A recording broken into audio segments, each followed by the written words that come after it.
नमस्कार, न्यूज़ 11 भारत देख रहे हैं आप। आपके साथ मैं हूं अभिषेक भारती। जो कहूंगा सच कहूंगा और डंके की चोट पर कहूंगा। सच क्या होता है? एक होता है मेरा सच, एक होता है आपका सच, और एक होता है जो सही में सच होता है। और सच बड़ा ही कल्पनीय होता है, अद्भुत होता है सच। शायद ख्वाबों से भी ज्यादा आश्चर्यचकित कर देने वाला होता है सच।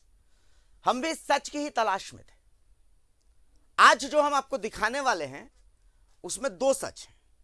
एक सच पीड़ित का, एक सच आरोपित का, और एक सच जो सच में सच है। हमें नहीं पता है कि वो सच क्या है।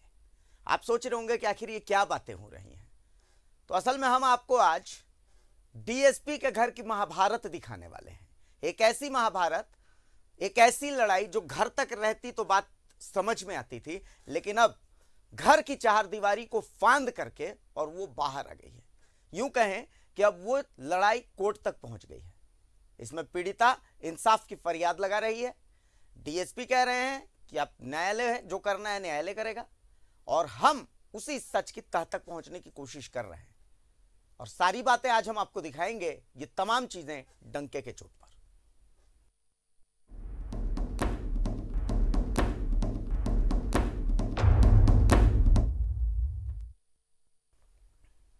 कहते हैं कि घर की लड़ाई अगर घर में ही सुलझ जाए तो अच्छा होता है, लेकिन जब घर की लड़ाई सोशल मीडिया पर आ जाए, जब घर की लड़ाई कोर्ट की दहलीज तक पहुंच जाए, तो फिर वो लड़ाई सिर्फ घर की लड़ाई नहीं रहती। ऐसी ही एक लड़ाई रामगढ़ में पोस्टेड एसडीपीओ किशोर कुमार रजक और उनकी पत्नी वर्षा श्रीवास्तव के बीच चल रही है।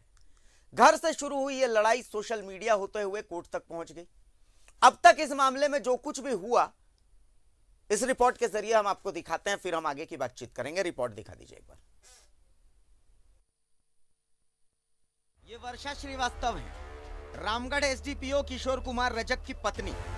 वर्षा श्रीवास्तव ने एक फेसबुक पोस्ट कर मदद की गुहार लगाई थी। उस फेसबुक पोस्ट को आप अपने टीवी स्क्रीन पर देख रहे हैं। अब जब एक महिला, वो भी एसडीपीओ की पत्नी, घरेलू हिंसा और प्रताड़ना का आरोप लगाती हैं, तो ये एक बहुत बड़ी बात हो जाती है।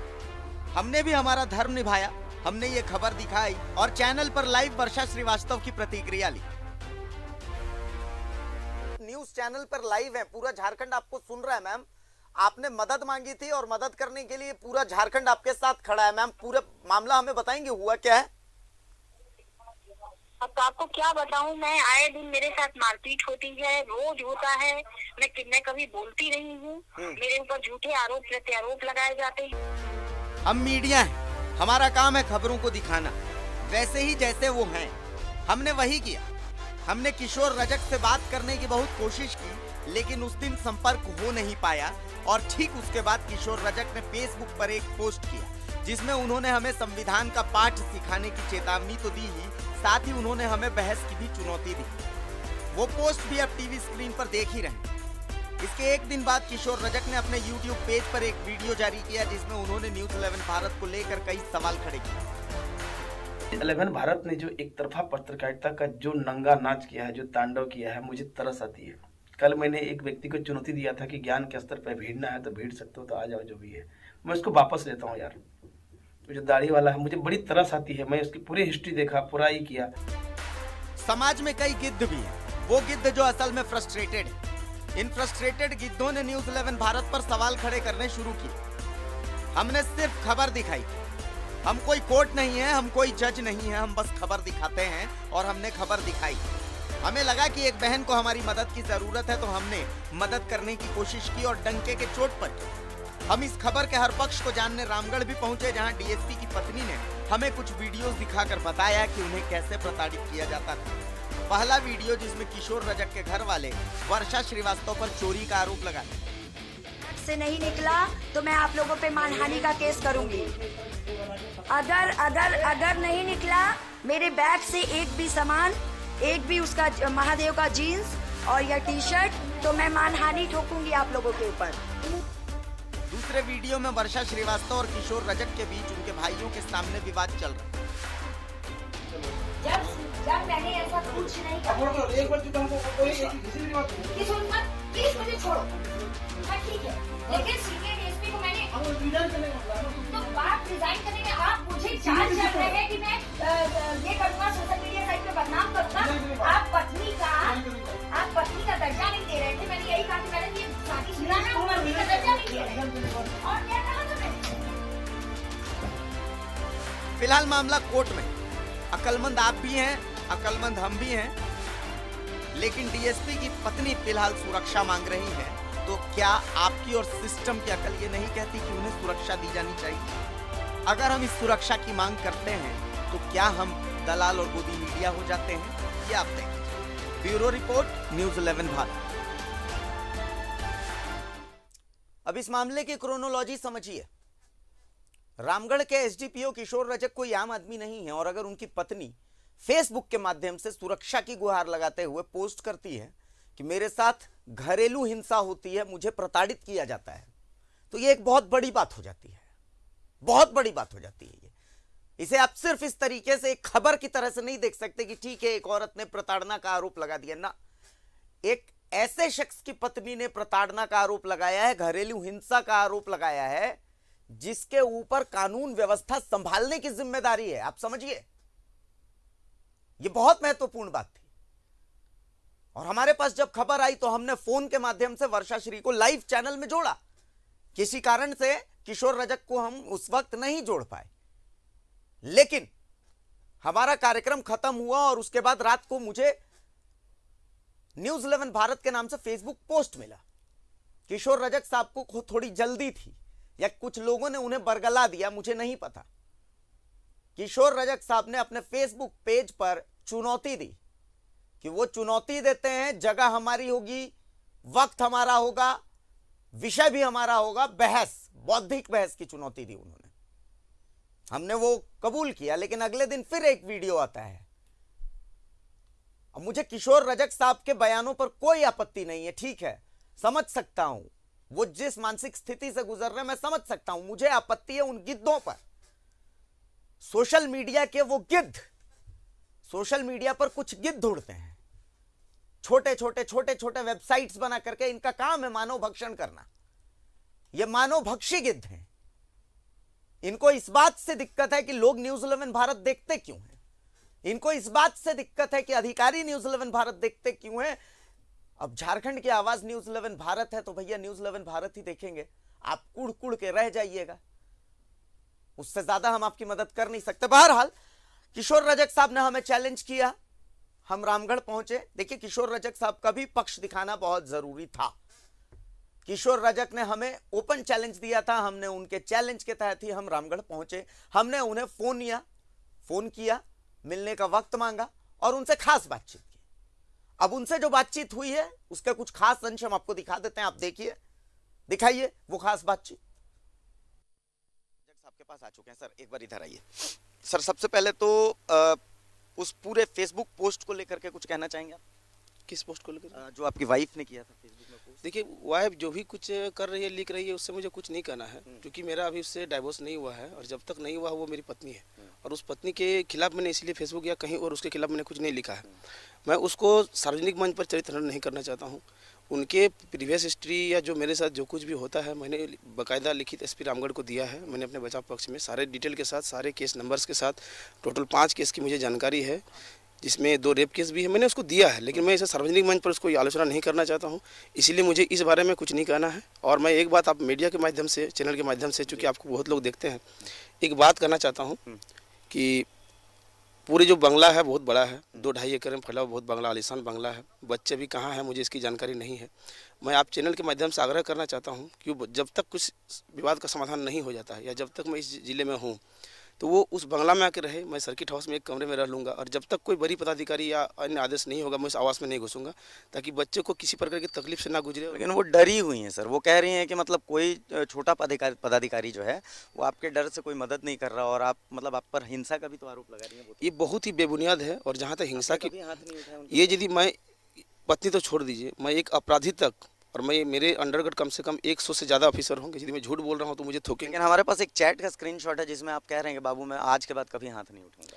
ये जो चैट है पूरी तरह से एडिटेड है। यदि ये प्रूफ हो गया तो मैं आपके इस चैनल के माध्यम से कहता हूँ, नौकरी को मैं छोड़ के चला जाऊँगा, कहीं जाके खेती करूँगा। नौकरी छोड़ने की बात नहीं है। अच्छा, पूरी तरह से एडिटेड है और पूरी तरह से फॉल्स है। जो स्क्रीनशॉट जो घूम रहा है, तो कभी मैंने कहा कि ये कर दूंगा, बच्चा देख लो, ये कर लो, पूरी तरह से एडिटेड है। आप उस स्क्रीनशॉट को ही गौर से देखेंगे तो आपको खुद पता चल जाएगा। इसे मुझे शोध करने की जरूरत नहीं है। कभी स्क्रीनशॉट को डेट वगैरह, टाइम, उसके जो थ्रेड्स है उसको देखिएगा, आपको समझ में आ जाएगा कि एडिटेड है, वो मेरे द्वारा नहीं किया गया।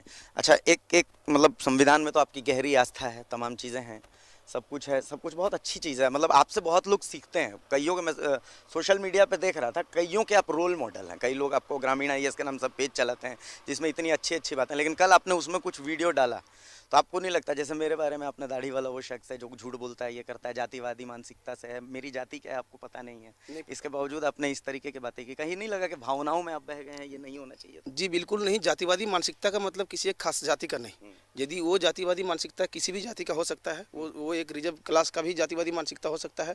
मैंने किसी जाति पर नहीं बोला है। जातिवादी मानसिकता और ब्राह्मणवाद बिल्कुल अलग चीज़ है, वो किसी जाति से जुड़ा हुआ नहीं है। मैंने उस मानसिकता से बोला है, उस इलीट क्लास सोच से बोला है कि जिसने आपने उस एक तरफा न्यूज़ चैनल दिखाया था उसमें। लेकिन आर्टिकल 15 संविधान का कहता है ना कि आप किसी के रंग, उसके आकार, उसको लेकर के आप कमेंट नहीं कर सकते, सब बराबर हैं। आपने मेरी दाढ़ी और मेरे जो मतलब जिस तरीके से उसको प्रेजेंट करने का तरीका है, आपने जिस तरीके से बोला, तो संविधान की उस मूल अवधारणा को आपने चोट नहीं पहुंचाई।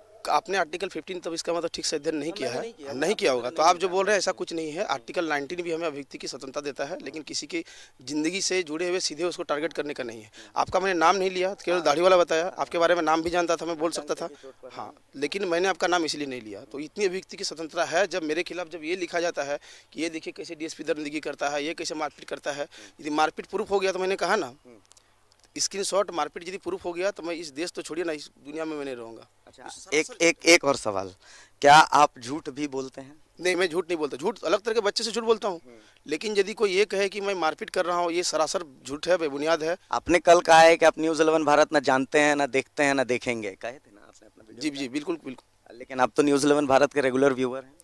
आप जब कह रहे हैं तब आज से मैं रेगुलर भीड़ रहूंगा। यदि आपकी निष्पक्ष पत्रकारिता में देखो, नहीं 8 अगस्त 2021 को आपने न्यूज़ 11 भारत का एक स्क्रीनशॉट अपने फेसबुक वॉल पे शेयर किया था अपराधियों को पकड़ने की, तो मतलब आपने झूठ बोला? नहीं, मैंने शेयर किया है, यहाँ तो मैं रोज पकड़ते रहता हूँ, वो तो मैंने शेयर किया हूँ। वो मुझे कुछ गुस्सा, हाँ बिल्कुल ऐसा मैं नहीं कर रहा हूँ। कुछ वीडियो में कहा, देखिए, एक बात को मैं, चूंकि वो बात नहीं जा पाई आपके व्यूअर तक, और ये जरूर आप लिख कीजिएगा कि मेरे अंदर 100 से ज़्यादा ऑफिसर्स हैं। मैं एक अपराधी तक थाने में थप्पड़ तक नहीं मारता हूँ, लाठी डंडा तो भूल जाइए। और यदि मैं ये झूठ बोल रहा हूँ ना, तो मुझे मेरे नीचे के जो कनी पदाधिकारी मुझ पर थूकेंगे। वो जानते हैं ना मैं मारता हूँ ना मारने देता। कहाँ तय किया है? मैंने तो सिर्फ बताया कि ये स्क्रीनशॉट ऐसा है, ऐसी मैसेजेस हैं, तो ऐसे मैसेजेस क्या प्रूफ करके आपने वीडियो में दिखाया ना। उस वीडियो में जो देखने के बाद कोई भी यही कहेगा कि वो सत्य है, वो तो जनता को तय करना। वही तो मैं कह रहा हूँ ना, आपका हाव भाव बोलने का जो तरीका है, मतलब आपने भी तो वही काम किया। आपने सर्टिफिकेट मुझे दे दिया कि मैं बिका हुआ हूँ, मैं गोदी मीडिया हूँ। आपने जो अगले दिन जो वीडियो जारी किया और जो सोशल मीडिया पे पोस्ट किया, उसमें आपने मेरे को पूरा सर्टिफिकेट दे दिया। तो आपने भी तो उसी मूल अवधारणा का उल्लंघन। इसीलिए क्या कि जिस दिन आपने वीडियो दिखाया उसके दूसरे दिन के बाद, क्योंकि आपके जो उस दूसरे दिन भी जो DSP की दरिंदगी करके जो वीडियो चलाया गया, उसमें भी साफ झलकता है कि कहीं ना कहीं मुझे वो टारगेट किया जा रहा था। ठीक है, मैंने वो भी मान लिया, लेकिन आपने भी तो वही गलती की ना जो गलती हमने की। तो क्यों नहीं करूंगा? यदि तो आप नहीं, हाँ, बिल्कुल। अच्छा ये बताइए, मैंने इससे पहले किसी भी कहीं मीडिया पर या कभी भी किसी पर मैंने ऐसा कुछ किया है? जब आप ईश्वर की सौगंध खा के कह सकते हैं कि जिंदगी में आपने कभी गलत नहीं किया, 1 रुपए की घूस नहीं ली है, आपने अपनी पत्नी पर एक बार कभी हाथ नहीं उठाया? मैं ईश्वर की सौगंध खा के कहता हूँ, अपनी माँ और पिता की सौगंध खा के कहता हूँ, मैं अपने एक बच्चे की सौगंध खा के कहता हूँ, 1 रुपया किसी से मैंने घूस नहीं लिया। यदि हिम्मत होगा तो इस चैनल में इस चीज को दिखाइएगा। जी एकदम दिखाऊंगा। और जिस दिन आपको पूरे रामगढ़ में कोई बोल भी देखिए लेता है, उस दिन उसको चला दीजिएगा मेरे खिलाफ। ये देखिए बोल रहा फलाना आदमी DSP घूस लिया है, उस दिन चला दीजिएगा। मैं आपका आमंत्रित करता हूँ, जो कि मेरी पत्नी है, कि मैंने कहा ना कि इतने बड़े बंगले में बच्चों के मुझे क्या हो रही है, मैं रोज रोता हूँ, रोज आंसू बहाता हूँ। उस बच्चे को कहिएगा कि वो बंगला में रहे, सब कुछ रहे, वहाँ किस चीज़ का सुरक्षित, वहाँ पे 15 गार्ड है, सब कुछ है, और वहाँ रहे। मैं सर्किट हाउस में एक कमरे में रहूँगा तब तक, जब तक ये पूरे बड़ी पदाधिकारी या सब तरफ से स्पष्ट नहीं हो जाए कि नहीं अब वहाँ जाना चाहिए, मैं नहीं आऊँगा। मैं 1 बैग और 2 वर्दी लेके मैं कहीं भी रह सकता हूँ। उसे कहिए कि उस बंगले में रहे। इसी खबर का दूसरा पक्ष भी जानना बेहद जरूरी था। चूंकि हम रामगढ़ में थे, चैलेंज एक्सेप्टेड था, हमने किशोर रजक से बातचीत की, तो इस मामले का जो दूसरा पहलू आता है वो है वर्षा श्रीवास्तव। वर्षा श्रीवास्तव बहुत डरी सहमी हुई थी। पहले तो उन्होंने मिलने से इनकार कर दिया, उन्हें यकीन ही नहीं था कि असल में कोई मीडिया वाला उनसे मिलना चाहता है। हमने बहुत रिक्वेस्ट किया तो एक ऐसी जगह पर उन्होंने हमें बुलाया जहां उन्हें इस बात का यकीन था कि वो सुरक्षित हैं। बहुत मिन्नतों के बाद वो न्यूज़ 11 भारत से बातचीत करने को तैयार हो गए।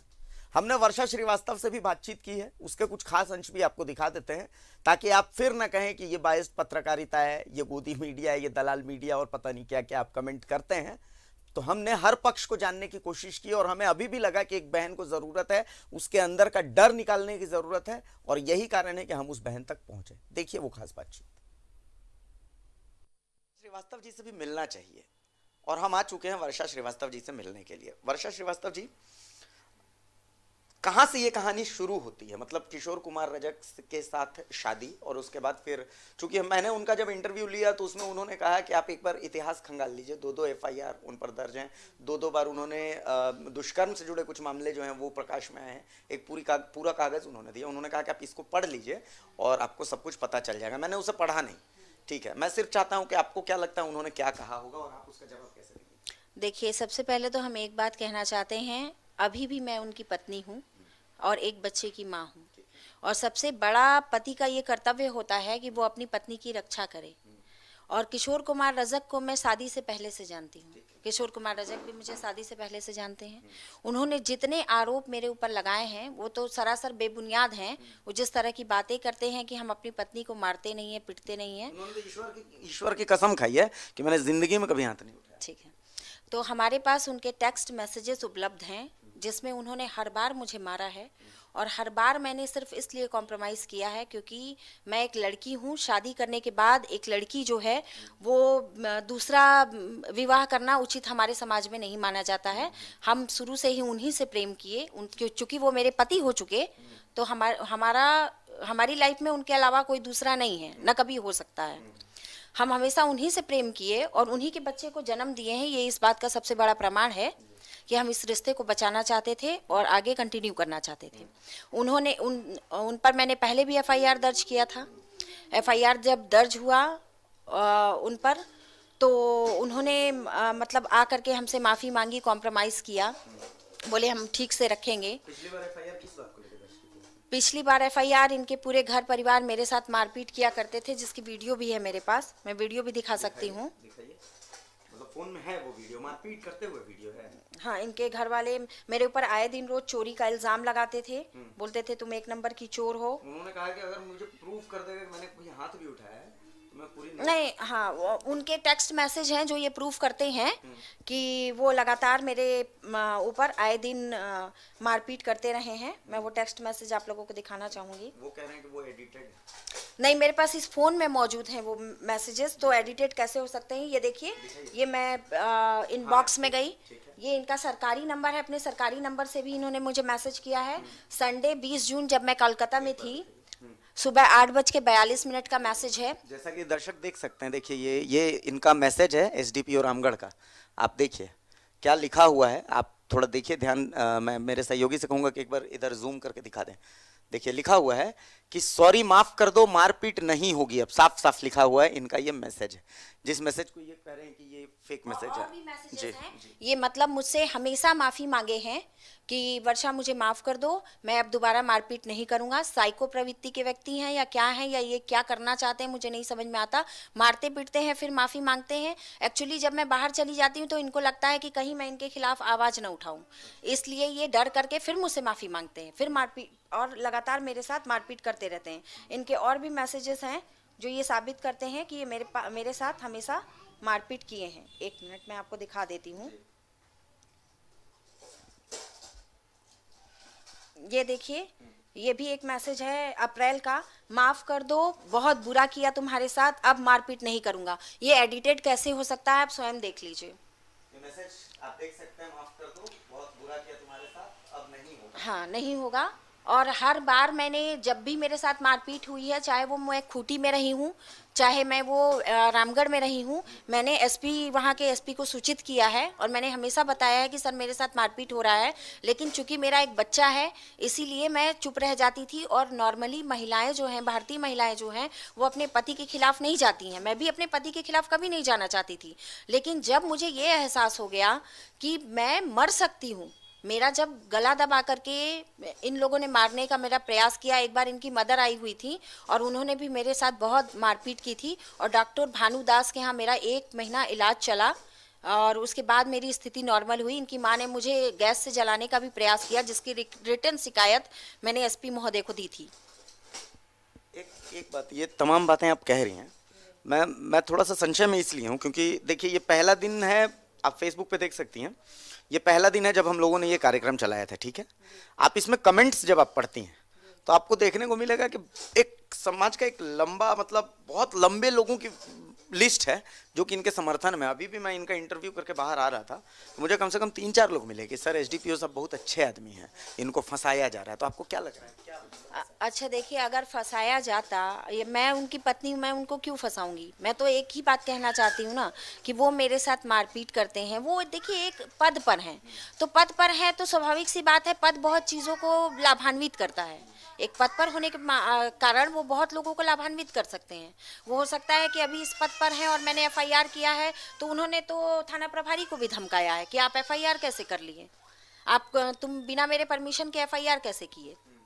तो ये तो मैंने उनको थाना प्रभारी को कहा, वो बहुत डरे और सहमे हुए थे कि सर मेरे ऊपर बहुत, थाना रामगढ़ थाना प्रभारी, हाँ, बहुत डरे और सहमे हुए थे वो कि मेरे खिलाफ तुम कंप्लेन कैसे कर दी। वो हमेशा से जानते थे कि मैं जो अत्याचार कर रहा हूँ ये बर्दाश्त नहीं कर पाएगी। एक दिन ना, ऑलवेज मारपीट, गाली गलौज, गंदी नॉर्मल बातों को लेकर। जैसे एक बार इनके दोस्त आ गए और इन्होंने हमसे कहा कि पतरातू मेरे दोस्तों को घुमाने ले जाओ, तो मैंने कहा कि मैं पतरातू घुमाने अकेले लेकर नहीं जाऊंगी जब तक कि आप मेरे साथ ना चलें, क्योंकि आपके दोस्तों को घुमाना मेरी कोई जिम्मेदारी नहीं है, मैं कोई एंटरटेनमेंट का सामान नहीं हूँ। उस पर इन्होंने अपने दोस्तों के सामने मेरा बाल पकड़कर घसीट करके मुझे मारा पीटा। जिस आवास में मैं रहती हूँ उस आवास में इन्हीं के लोग हैं। ये सबको धमकी देते हैं कि अगर तुमने मेरे खिलाफ एक भी बात बोला तो तुम्हारे उस पर नौकरी पर आफत आ जाएगी, लाल पेन चल जाएगा। तो आप बताइए कि जो व्यक्ति पद पर होते हुए इस तरह धमकी दे रहा है तो लाल पेन तो उसके ऊपर चलेगी ही, तो क्या वो चलाएगा ही। तो लोग डर भय के कारण भी तो नहीं बोल पाते हैं। मैं तो आज तक इसलिए नहीं बोल पाई क्योंकि मेरा एक बच्चा है और मुझे अपने बच्चे की भविष्य देखनी है। लेकिन क्या जब मैं मर जाऊंगी तो मेरे बच्चे को कौन देखेगा? टेक्स्ट मैसेज मेरे पास आज भी मौजूद है और वो टेक्स्ट मैसेज मैं दिखा सकती हूँ। इन्होंने, मैं कभी इनसे शादी, प्लीज जल्दी मुझसे शादी कर लो। 28 अप्रैल 2017 12:06। 28 अप्रैल, ये टेक्स्ट मैसेज है, देख लीजिए इसको। ये एडिट नहीं हो सकता है और मेरे पास फोन है, मैं फोन में आप एफएसएल की जांच करा सकते हैं। फोन में आप एफएसएल की, प्लीज जल्दी मुझसे शादी कर लो, मैं मर जाऊंगा, मुझे ऐसा फील हो रहा है।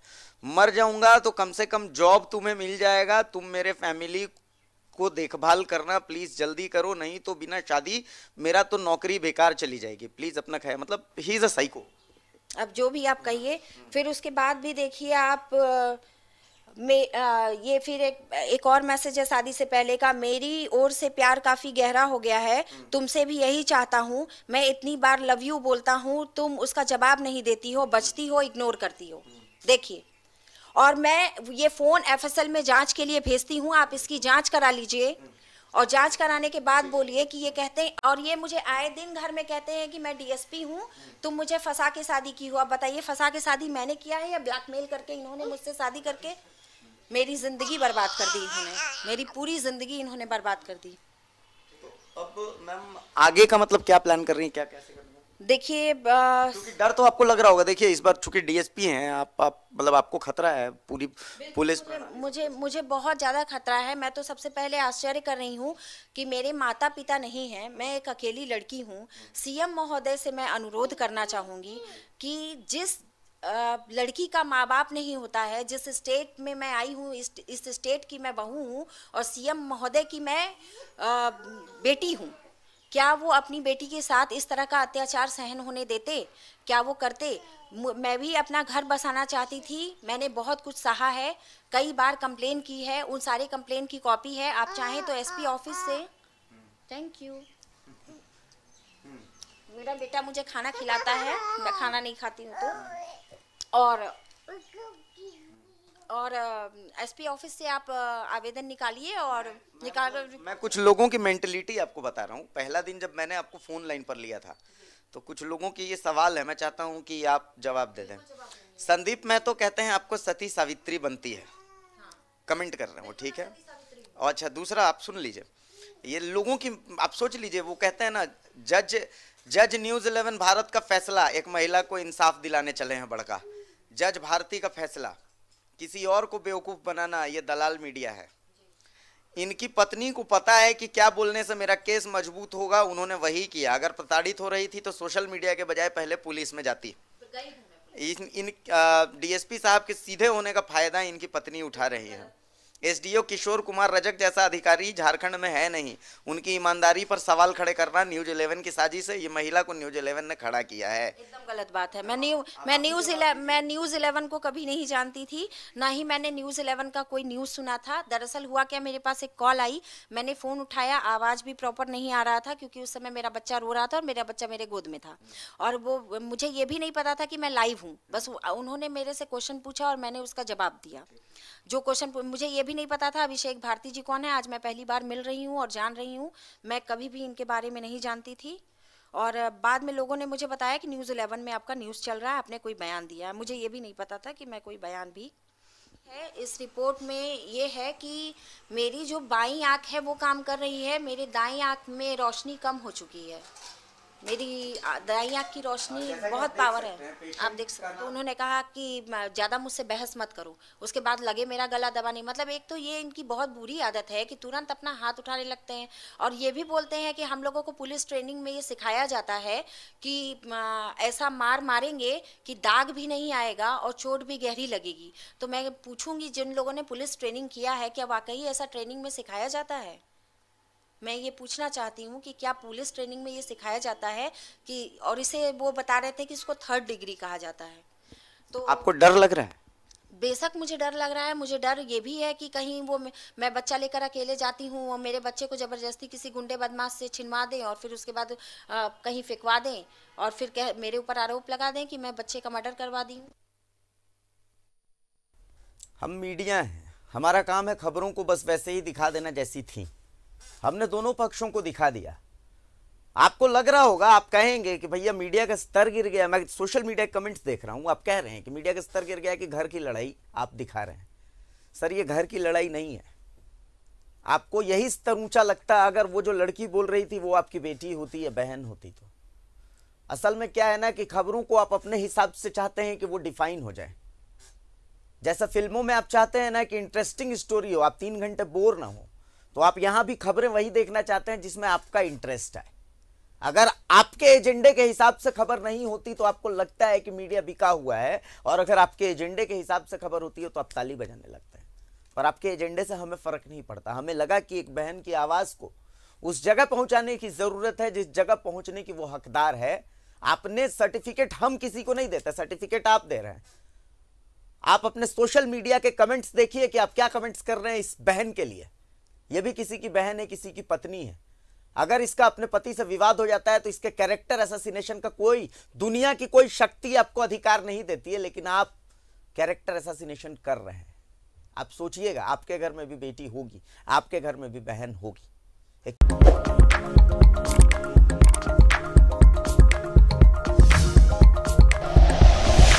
Like and share videos, subscribe करें हमारा चैनल और प्रेस करें बेल आइकॉन। न्यूज़ 11 भारत, सच है तो दिखेगा।